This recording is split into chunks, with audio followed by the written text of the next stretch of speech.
உலக மக்கள் எல்லோருக்கும் வணக்கம். சிவம் ஜோதிடம் வாயிலாக நான் உங்கள் ஜி கோபால் பேசுகிறேன். இன்னைக்கு பேசக்கூடிய தலைப்பு என்ன அப்படின்னா, ராகு பகவான் தன்னுடைய சொந்த நட்சத்திரமான சதய நட்சத்திரத்துக்கு 2026 ஜனவரி மாசத்துல பயிற்சி ஆகிறார். அப்படி பயிற்சியாகி ஆகஸ்ட் மாசம் வரைக்கும், அதாவது 243 நாட்கள் இருப்பார். அப்படி தன்னுடைய சொந்த நட்சத்திரத்தில், ராகுவின் நட்சத்திரத்தில் இருக்கக்கூடிய அந்த பெயர்ச்சியாகப்பட்டது துலாம் ராசிக்காரங்களுக்கு எப்படி இருக்கும் அப்படிங்கிறதா இந்த பதிவில் பார்க்க போறோம். அப்ப ராகு துலாமுக்கு எத்தனாம் இடத்துல இருக்கிறாரு, இதை ஃபர்ஸ்ட் பார்க்கணும். அப்ப ராகு பகவான் துலாம் ராசிக்காரங்களுக்கு 5ஆம் இடத்துல இருக்கிறார். அப்ப அந்த 5ஆம் இடத்துல இருந்து தன்னுடைய பூர்வீக சொத்தில் பிரச்சனையை பண்ணியிருக்கணும்.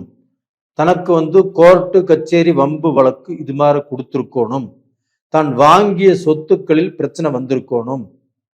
இதெல்லாம் இல்லைன்னா தன்னுடைய பதவி, தன்னுடைய உயர்ந்த பதவி அந்தஸ்து, இதுல பிரச்சனைகள் வரணும்.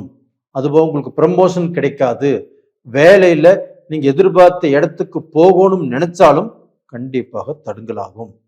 இவ்வளவு பிரச்சனைகள் இந்த ராகு 5ஆம் இடத்தில் இருப்பதால் உங்களுக்கு இவ்வளவு தொந்தரவுகள் வந்திருக்கும்.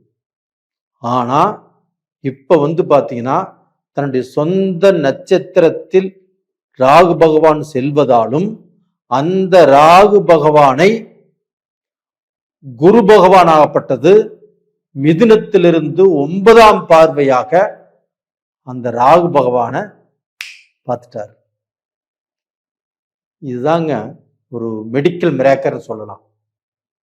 ஏன்னா பாத்தீங்கன்னா அந்த சொந்த நட்சத்திரத்தில் ராகு இருக்கும்போது துலாம் ராசிக்காரங்களுக்கு ஏகப்பட்ட பிரச்சனை, மிகுந்த குழப்பங்கள், விபத்துகள், மருத்துவ பிரச்சனைகள் இது மாதிரி வருவதற்கெல்லாமே வாய்ப்பு இருக்கிறது.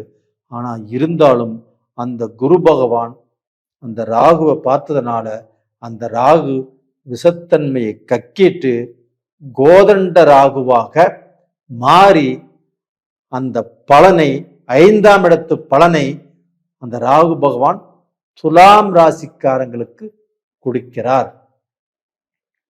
அப்ப உங்களுக்கு உங்களுடைய அறிவுக்கு, உங்களுடைய திறமைக்கு தகுந்த தொழில் கிடைக்கும். உங்களுடைய திறமையை பற்றி தெரியாதவங்க திறமையை பற்றி தெரிஞ்சு அவங்களே உங்களை வேலைக்கு கூப்பிடுவாங்க. உங்களை வேலையை விட்டு யார் நின்னுக்கு சொன்னாங்களோ அவங்களே கால் பண்ணி இல்லை வீட்டுக்கு உங்களை வேலைக்கு வர சொல்லுவாங்க. அது போக பார்த்தீங்கன்னா பெரிய பெரிய பதவியில் இருந்து சிஇஓ, ஜெனரல் மேனேஜர் இந்த மாதிரி பதவியில் இருக்கிறன்னு வச்சுக்கோங்களேன், அந்த பதவியில் ஏதாவது பிரச்சனை வந்திருந்தாலும் அந்த பிரச்சனைகள் எல்லாமே இப்போ தீரும்.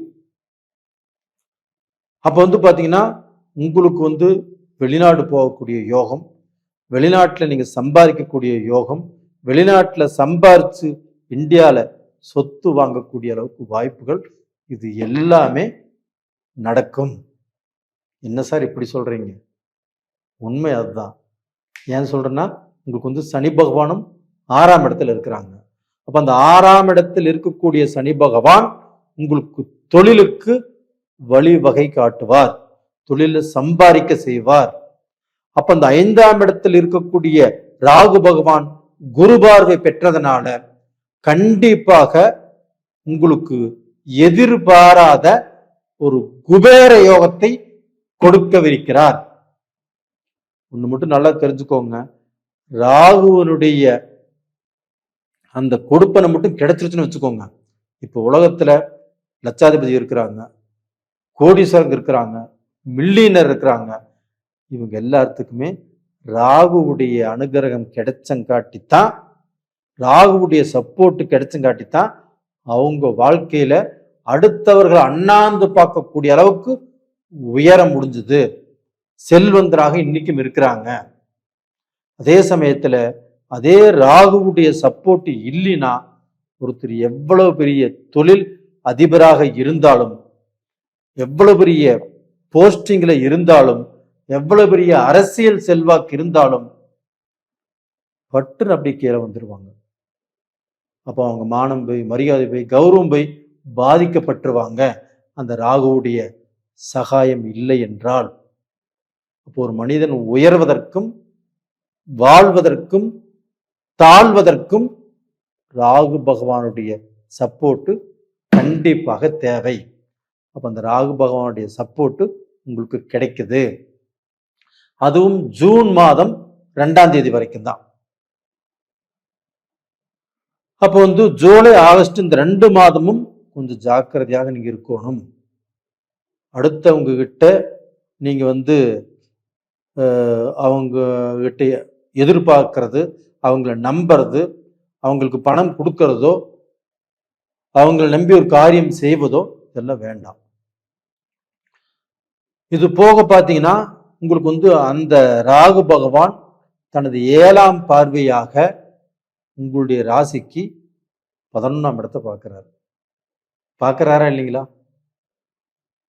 அப்போ பார்த்தீங்கன்னா அந்த சிம்மத்தை அந்த ராகு பகவான் பார்க்கும்போது அந்த சிம்மம் உங்களுக்கு 11ஆம் இடம். அப்போ லாபஸ்தானம். அந்த லாபஸ்தானத்தை ராகு பகவானை குரு பார்த்து அந்த ராகு பகவான் அந்த 11ஆம் இடத்தை பார்க்கும்போது டபுள் ராஜயோகம். துலாம் ராசிக்காரங்களே, இது மாதிரியான ஒரு டைம் உங்களுக்கு வாழ்க்கையில மீண்டும் வருமா அப்படிங்கிறது சந்தேகம். இந்த டயத்துல நீங்கள் எதிர்பாராத ஒரு மிகச்சிறந்த கோடீஸ்வரனாக பல கோடிகளை சம்பாதிப்பதற்கு தகுதிகளை உங்களுக்கு உருவாக்கி கொடுக்கும். அப்படிப்பட்ட யோகம்தான் உங்களுக்கு காத்துட்டு இருக்குது. சனி ஒரு பக்கம் கொடுப்பாரு, இந்த ராகு ஒரு பக்கம் கொடுப்பாரு.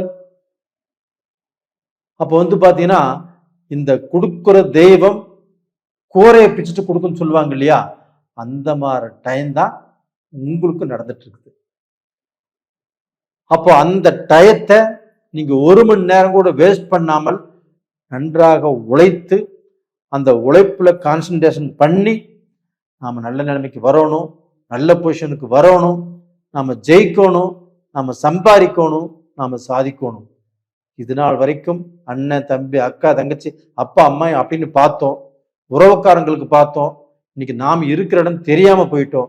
இனிமேல் நம்மளுக்கோசரமும் நம்மளுடைய மனைவிக்கோசரமும் நம்முடைய மக்களுக்கோசரமும் கண்டிப்பாக வாழணும், அவங்களுக்கு ஏதாவது சேர்த்து வைக்கணும் அப்படி நீங்க நினைப்பீங்க.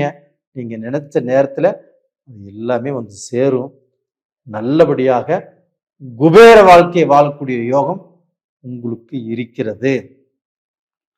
அதனால நீங்க தைரியமாக நம்பிக்கையோடு இருங்கள், கண்டிப்பாக நல்லது நடக்கும். நேயர்களே, இது இந்த வீடியோ பார்க்குறீங்கன்னா அதை லைக் பண்ணுங்க, சப்ஸ்கிரைப் பண்ணுங்க. உங்க ராசியில் வேற யாராவது இருந்தாலும் அவங்களுக்கு ஷேர் பண்ணுங்க. ஆனா நீங்கள் வணங்க வேண்டிய தெய்வம் எது அப்படின்னா ராகு பகவானை வணங்கி வாங்க, அது போக சனி பகவானையும் வணங்கி வாங்க. இந்த 2 தெய்வத்துடைய அனுகிரகமும் நல்லதை பண்ணும். அப்ப காளகஸ்திரிக்கு போயிட்டு இந்த ராகு பகவானை கண்டிப்பாக ஒரு முறை வணங்கிட்டு வந்துருங்க. எவ்வளவு கஷ்டமாக இருந்தாலும் கண்டிப்பாக அந்த காளகஸ்திரிக்கு ஒரு முறை போயிட்டு வாங்க. உங்களுடைய கஷ்டங்கள் தீர்ந்து உங்களுடைய பிரார்த்தனைகள் கண்டிப்பாக பலிக்கும். நேயர்களே, உங்களிடமிருந்து விடைபெறுவது உங்களின் ஜி கோபால். நன்றி.